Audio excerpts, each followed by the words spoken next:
AWE assistant executive ఎగ్జామ్స్లో civil engineering బ్రాంచ్లో 4వ ర్యాంక్ సాధించాడు. బీటెక్ చదువుతున్నప్పుడు గేట్ కోచింగ్ తీసుకున్నారు కదా. గేట్ ఎగ్జామ్ ద్వారా ఈ ఏడబ్ల్యూఈకి ఉపయోగపడింది అంటారా? సో ఇప్పుడు మీకు దాదాపు 2019లో బీటెక్ కంప్లీట్ అయింది కదా. సో మీరు ఇమీడియట్ ఏం చేశారు?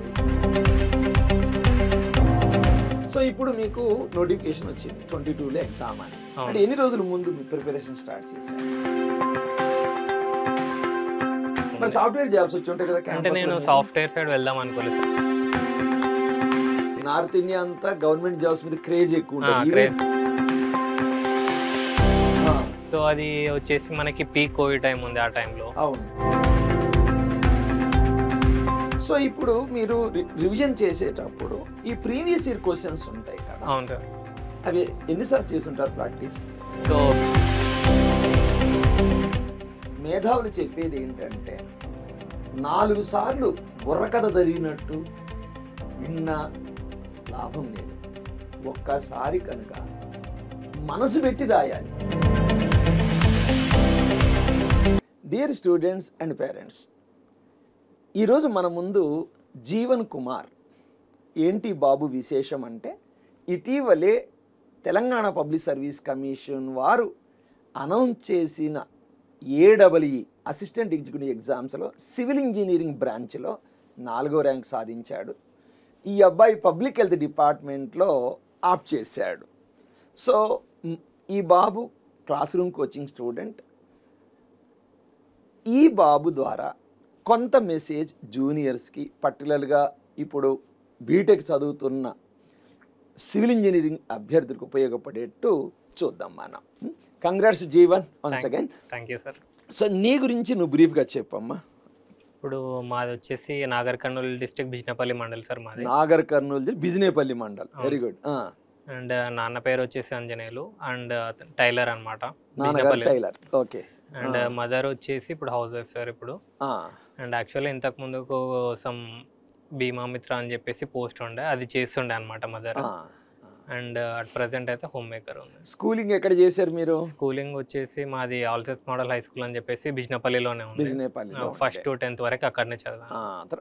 ఇంజనీరింగ్ ఎక్కడ చేసావు నాన్న? ఇంజనీరింగ్ వచ్చేసి నాది Vardhaman college of engineering Shamshabad లో ఉంటుంది, అక్కడ చేశాను. వర్ధమాన్ కాలేజీలో బీటెక్ చేశాను. అవును. ఓకే. సో ఇప్పుడు మీరు బీటెక్ అయ్యాక, బీటెక్ చదువుతున్నప్పుడు గేట్ కోచింగ్ తీసుకున్నారు కదా. అంటే ఏ సంవత్సరంలో తీసుకున్నారు మీరు? అంటే 18-19 బ్యాచ్ అనమాట. 18 జూన్ ఆ టైంలో తీసుకున్నాను. 19 ఎగ్జామ్ కి ప్రిపేర్ అయ్యాను అనమాట. గేట్ కోచింగ్ అయ్యారు. అంటే మీరు గేట్ ఎగ్జామ్ ద్వారా ఈ ఏడబ్ల్యూఈకి ఉపయోగపడింది అంటారా మీరు?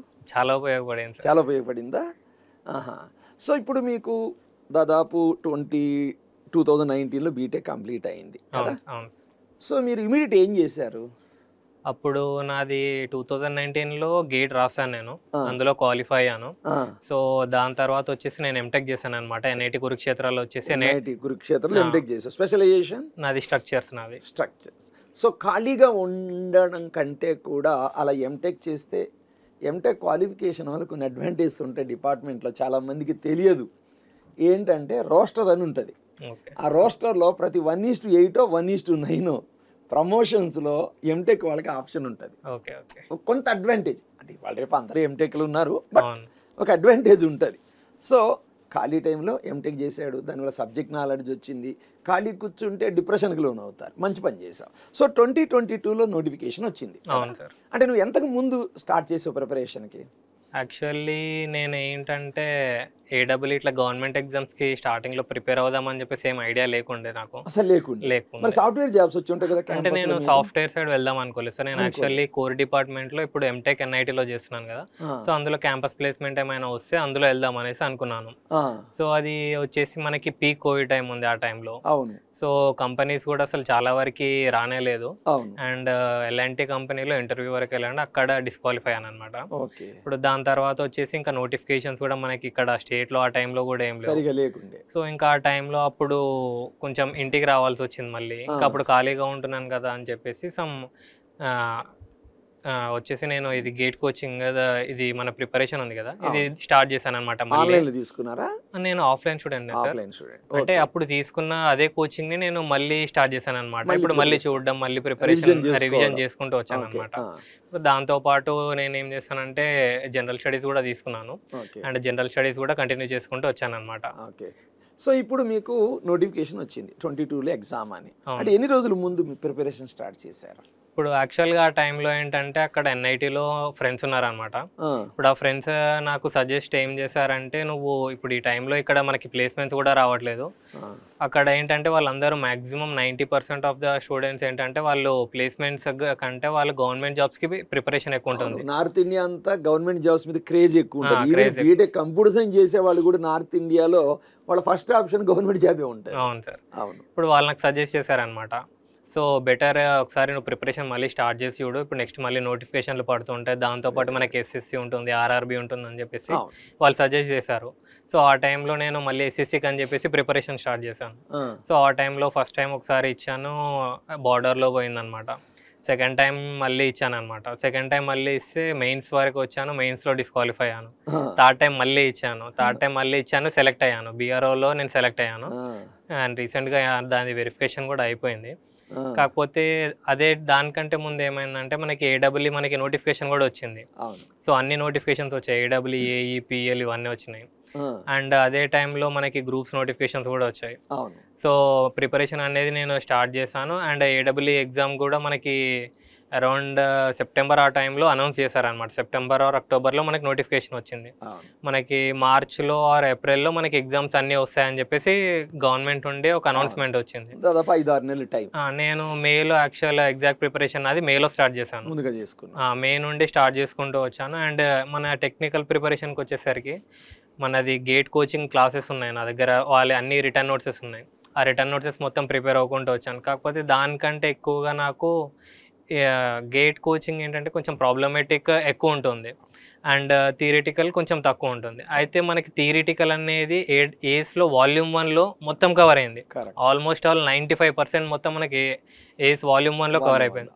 సో నేను వాల్యూమ్ 1 మొత్తం ప్రిపేర్ అవ్వకుంటూ వచ్చాను. దీంతో పాటు ఏం చేశానంటే ప్రతిసారి సబ్జెక్ట్స్ ఇప్పుడు ఒక్కొక్క బుక్ తీయాల్సి వస్తుంది, మళ్ళీ సోర్సెస్ అవి ఎక్కువ అవుతున్నాయి. సో నేను అన్నింటికి కలిపి ఒకటే సోర్స్ లాగా అని చెప్పేసి ఆల్మోస్ట్ ఇప్పుడు మనకి వాల్యూమ్ 1 నుండి అండ్ క్లాస్ రూమ్ కోచింగ్ ఇవన్నీ కలిపి నేను ఒక బుక్ ప్రిపేర్ చేసుకున్నాను అనమాట. ఆ షార్ట్ నోట్స్ అని కూడా చెప్పలేను, మొత్తం లాంగ్ నోట్స్. ఒకటే బుక్ ప్రిపేర్ అవ్వాలి మొత్తం. ఇంకా మళ్ళీ ఉపయోగపడుతుంది రివిజన్. అంటే నేను ఏంటంటే మొత్తం ఆల్మోస్ట్ ఆ బుక్ని 4 to 5 times చూసాను అనమాట. మొత్తం ఈచ్ అండ్ ఎవ్రీ పాయింట్ అందులో నోట్ చేసుకుంటాను నేను. సో అదే మొత్తం ప్రిపేర్ అయ్యుకుంటూ వచ్చాను.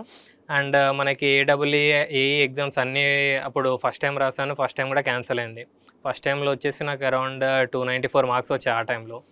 అండ్ మళ్ళీ దాని తర్వాత అన్ని ఎగ్జామ్స్ మళ్ళీ క్యాన్సిల్ అయ్యి మళ్ళీ కండక్ట్ చేశారు, మళ్ళీ రాశాను.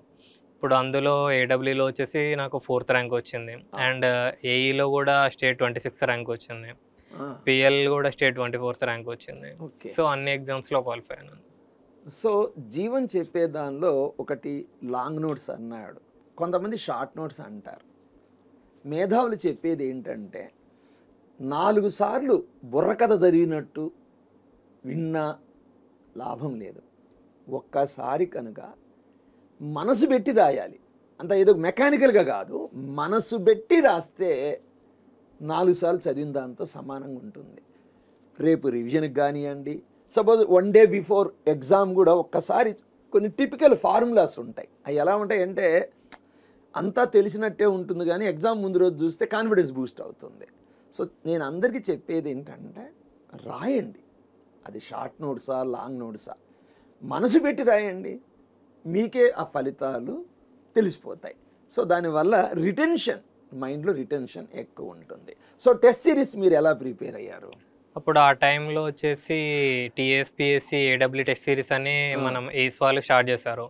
ఆ టైంలో తీసుకున్నాను. అందులో ఏంటంటే మనకి సబ్జెక్ట్ పరంగా టెస్ట్లు ఉంటాయి, మళ్ళీ సబ్జెక్ట్ కాంబినేషన్ టెస్ట్లు ఉన్నాయి, అండ్ మనకి మాక్ టెస్ట్లు కూడా ఉన్నాయి. సో అన్ని రాసుకుంటూ వచ్చాను. అందులో ఏంటంటే ప్రతి ఎగ్జామ్ రాస్తున్న కొద్దీ ఏదో ఒక కొత్త పాయింట్ నాకు తెలుస్తుంది. ఆ పాయింట్ నేను తెలుసుకుంటూ అది మళ్ళీ నోట్స్లో యాడ్ చేసుకుంటూ, అండ్ ప్రతిసారి ఏంటంటే కొన్ని మనకి తెలిసిన క్వశ్చన్స్ని చాలా తప్పులు చేస్తున్నాం. ఈ తెలిసిన క్వశ్చన్స్ తప్పులు ఎప్పుడైతే మనం తగ్గించుకుంటామో అప్పుడైతేనే మనకి ఛాన్సెస్ ఎక్కువ ఉంటాయని చెప్పేసి అర్థమవుతుంది ఎగ్జామ్స్ రాస్తున్న కొద్దిన.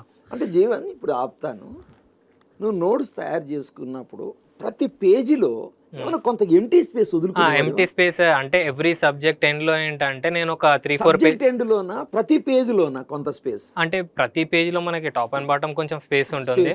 అండ్ దాంతో పాటు వచ్చేసి సబ్జెక్ట్ ఎండ్ లో కూడా నేను కొన్ని పేజెస్ మళ్ళీ సపరేట్ గా పెట్టుకుంటాను. కావాలని వదిలేవా? అవును. ఇప్పుడు మనం ఏమైనా పాయింట్స్ యాడ్ అయ్యే కొద్దీ ఇప్పుడు ఏ చాప్టర్ లో యాడ్ అయితే నేను ఆ చాప్టర్ లో మాక్సిమం యాడ్ అక్కడే రాసుకుంటాను. అండ్ దాంతో పాటు ఎక్స్ట్రా ఏమైనా మనకి తెలుసు ఇన్ఫర్మేషన్ ఏమైనా తెలుస్తుంటే దాన్ని ఎండ్ లో యాడ్ చేసుకుంటాను మొత్తం. అందుకే కొందరు ఏం చెప్తారంటే, ఒక పేజ్ ఉందనుకుందాం, అది A4 సైజ్ అనుకుందాం, అందులో అంట వాస్తవానికి ఓవరాల్గా హాఫ్ పేజీలోనే నోట్స్ రాయాలట. ఎందుకు మిగతా హాఫ్ పేజ్ అంటే, ప్రిపరేషన్ కంటిన్యూ అయ్యే కొద్ది ప్రతి చాప్టర్కి సంబంధించి కొన్ని అడిషనల్ విలువైన పాయింట్స్ వస్తాయి. అవును సార్. ఆ విలువైన పాయింట్స్ ఎక్కడో రాస్తే కనెక్టివిటీ ఉండదు. సో అంటే కొంతమంది మేధావులు చెప్తారు, ఒక 50% వదిలేయి ప్రాపర్గా, ఆ 50% వదిలేసిన దానిలో కొత్త పాయింట్లు ఏమన్నా యాడ్ చేయి. సో అది వెరీ గుడ్. సో నువ్వు మోరల్గా ఎన్నిసార్లు రివిజన్ చేసి ఉంటావు? నువ్వు అన్నావు లాంగ్ నోట్స్ తయారు చేసుకున్నావు సబ్జెక్ట్ వైజ్, ఎన్నిసార్లు రివిజన్ చేసి ఉంటావు? ఇప్పుడు సబ్జెక్ట్ మనం ఏంటంటే ఫస్ట్ టైం ప్రిపేర్ అయ్యేటప్పుడు చాలా టైం పడుతుంది. ఇప్పుడు ఒక సబ్జెక్ట్ జియో టెక్నికల్ తీసుకుంటే మనకి అరౌండ్ 2 to 3 days పడుతుంది అది మొత్తం డీటెయిల్డ్ పిన్ టు పాయింట్ మొత్తం చదవడానికి.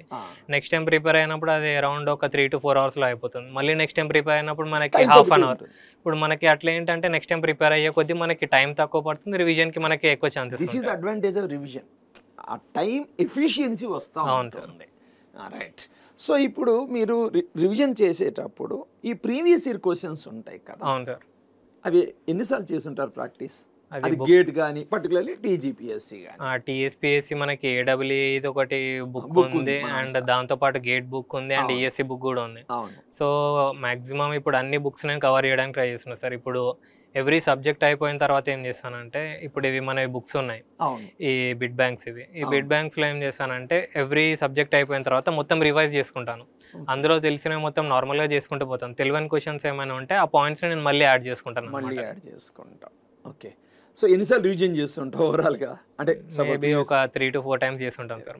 ప్రీవియస్ ఇయర్ క్వశ్చన్స్ వల్ల ఏమైనా ఉపయోగం ఉందంట? చాలా ఉపయోగం ఉంటుంది సార్ అందులో. ఇప్పుడు మనం అదే ఎక్కువ ప్రాక్టీస్ ఉంటే మనకి ఎక్కువ గుర్తుండే ఛాన్సెస్ ఎక్కువ ఉంటాయి, అండ్ మిస్టేక్స్ కూడా మనకు తెలుస్తుంటాయి. అందుకే జాబ్ క్యాలెండర్ దృష్టిలో పెట్టుకొని నేను ఈ కోర్ బ్రాంచ్ వాళ్ళు ఎవరికైతే టీజీపీఎస్సీ కానీ, సెంట్రల్ గవర్నమెంట్లో కానీ, ఎస్ఎస్సి జేఈ కానీ, ఈ ఆర్ఆర్బీ కానీ ఎగ్జామ్స్ ఉన్న వాళ్ళకి ఏం చెప్తాను అంటే, ఫర్ ఎగ్జాంపుల్ మీరు సెకండ్ ఇయర్లో స్ట్రెంగ్త్ ఆఫ్ మెటీరియల్స్ అవుతారు. ఆ స్ట్రెంగ్త్ ఆఫ్ మెటీరియల్స్ సంబంధించి ప్రీవియస్ క్వశ్చన్స్ ఆఫ్ గేట్ కానీ, ఐఏఎస్ కానీ, టీజీపీఎస్సీ కానీ, ఏపీపీఎస్సీ కానీ, లేదా ఎస్ఎస్సి జేఈ కానీ ఆ చాప్టర్కి సంబంధించిన క్వశ్చన్స్ అప్పుడే సాల్వ్ చేసామంటే నీ కాన్ఫిడెన్స్ లెవెల్ బూస్ట్ అవుతాయి. ఫస్ట్ అటెంప్ట్లో కొట్టగలుగుతారు. ఫస్ట్ అటెంప్ట్లో జాబ్ వస్తే అడ్వాంటేజ్ చాలా ఉంటాయి. నేను చాలా వీడియోలో చేశాను. ఎవరైతే అర్లీ ఏజ్లో జాబ్ కొడతారో వాళ్ళు ఇంజనీరింగ్ చీఫ్ కానీ, చీఫ్ ఇంజనీర్ కానీ రిటైర్ అవుతారు. సో మనం ఒక సబ్జెక్ట్ బీటెక్లో చదువుతున్నప్పుడు సపోజ్ కాలేజీలో 45-50 hours చెప్తారు ఆ సబ్జెక్టు. నువ్వు ఒక 5 నుంచి 10 నిమిషాలు previous year questions of that particular chapter of various competitive exams 5 to 10 hours కనుక చదివితే అసలు నిన్ను ఎవరు అడ్డుకోలేరు. సో ఫస్ట్ అటెంప్ట్లోనే జాబ్ వస్తాయి. అయితే ఇది చాలా సింపులే, కానీ 100% పట్టించుకోరు. So this is my experience. Okay, ఇప్పుడు జాబ్ క్యాలెండర్ వచ్చింది. జూనియర్స్కి, ఫ్రెషర్స్కి అంటే ఫైనల్ ఇయర్ కానీ, థర్డ్ ఇయర్ కానీ చదివేటోళ్ళకి నీ సలహా ఏంటమ్మా? ఇప్పుడు మనకి నోటిఫికేషన్స్ ఇప్పుడు ఉన్నాయి. ఇప్పుడు క్యాలెండర్ ద్వారా ఏంటంటే మనకి నోటిఫికేషన్స్ ఎప్పుడైనా అని చెప్పేసి మనకు తెలుస్తుంది. సో బెటర్ మనం మీకు టైం గ్యాప్ ఉంది అనుకుంటే ఒక 1 year ప్రిపరేషన్ చాలా బెటర్ ఉంటుంది. చేయాలి, అలానే చేయాలి. అలానే చేస్తే బీటెక్ నుంచి ఫైనల్ ఇయర్ నుంచి బయట బాగానే నోటిఫికేషన్ వస్తుంది, కొట్టిపడేయచ్చు ఫస్ట్ అటెంప్ట్లో. అప్పుడు మనకి ఏంటంటే సబ్జెక్ట్ టచ్ ఉంటుంది. అంటే మనకు ఒకవేళ కోచింగ్ తీసుకున్నాం అనుకోండి సార్, 3rd year ఎండింగ్లో ఆర్ 4th yearలో మనకు సబ్జెక్ట్ టచ్తో పాటు మన కోచింగ్ ఉంటుంది కాబట్టి బెటర్ ఛాన్సెస్ ఉంటాయి అన్నమాట. ఈవెన్ నేను మొన్న ఒక స్టూడెంట్తో మాట్లాడితే, I think IIIT Basara student, వాళ్ళు ఏమన్నారంటే వాళ్ళు 3rd yearలోనే ఆన్లైన్ లైవ్ ఏడబ్ల్యూ కోచింగ్ తీసుకున్నారట కొందరు. 3rd yearలోనే. అంటే కొంతమంది హైదరాబాద్కు దూరంగా ఉంటారు, క్లాస్ రూమ్ కోచింగ్ కుదరదు. ఎందుకు బాధపడతారు? ఆన్లైన్లో రికార్డెడ్ సెషన్స్ ఉంటాయి, లైవ్ సెషన్స్ ఉంటాయి. ఒక 1 yearదో 2 yearsదో ప్యాకేజ్ తీసుకో, చీప్లో పడుతుంది, కన్సెషన్స్ ఉంటాయి. సో అప్పుడు ఏం చేస్తారు, నీ సబ్జెక్ట్ ప్రకారం ఈ ఆన్లైన్లో క్లాసులు విని క్వశ్చన్ సాల్వ్ చేసుకోవాలి. సో జాబ్ క్యాలెండర్ని మాత్రం కాలేజ్ గోయర్స్ ఎంత బాగా వాడుకుంటే అంత మంచి భవిష్యత్తు ఉంటుంది. నీకు ఎన్ని మార్కులు వచ్చినాయి అమ్మ జీవన్? నాకు 383 వచ్చినాయి. 383.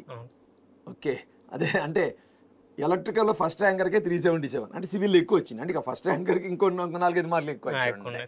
ఓకే సరే Jeevan, convey my regards to your parents. అందులో నాగర్ కర్నూలు నుంచి వచ్చావు, నాగర్ కర్నూలు బిడ్డ. ఓకే, సో ఆల్మోస్ట్ చాలా బ్యాక్వర్డ్ డిస్ట్రిక్ట్ అనుకుంటాను. ఓకే, సో నాన్నగారు టైలర్, గర్వంగా చెప్పుకుంటున్నాడు.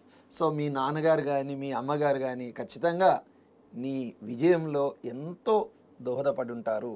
సభాముఖంగా మీ నాన్నగారికి మదర్ కానీ మీ కుటుంబ సభ్యులకు కానీ నీకు సాయం చేసిన మీ ఫ్రెండ్స్కి కానీ మీ సార్లకు కూడా నమస్తే చెప్తున్నాను. Okay, thank you, all the best. Thank you very much.